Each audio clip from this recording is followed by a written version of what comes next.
L'usage de politesse nous l'exige. Bonjour chers internautes. Alors, je viens faire remarquer une disposition sur l'article 43, pris comme ça sur les caractères d'éligibilité du président de la République au nouveau projet de constitution. Dans cet article, il est dit ceci. C'est une des dispositions qui a été prise dans cet article 43 sur les critères d'éligibilité du président de la République. Il est dit, au terme du mandat du président de la République, son conjoint et ses descendants ne peuvent se porter candidat à sa succession. Alors, cette disposition a été prise, je ne sais pas dans quel but. Est-ce que c'est pour mettre un frein, par exemple, au nom Bongo, par exemple? Est-ce que c'était pour faire entrave aux candidats ayant un nom Bongo? Sous-entendu, ses enfants et ses petits-enfants.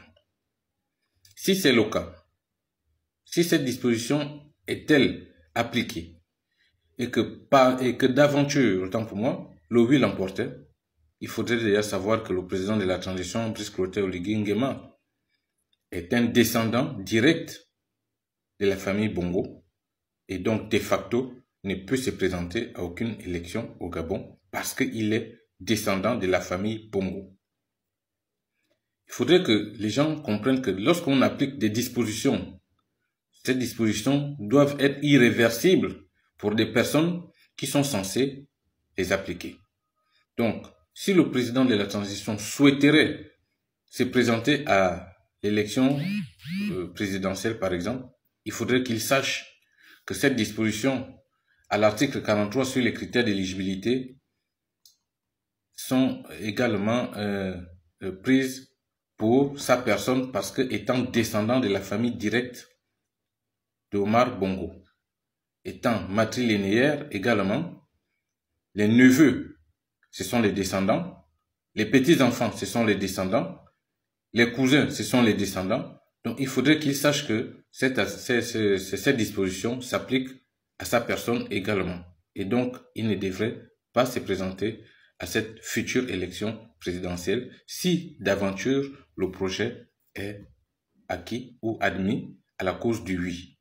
Donc, voilà une disposition que je voulais quand même partager avec vous et que chacun de vous puisse prendre la peine de lire article par article pour comprendre la quintessence des mots qui sont émis ou bien des articles qui sont émis pour que nous puissions être en accord direct avec ce qu'il s'est dit.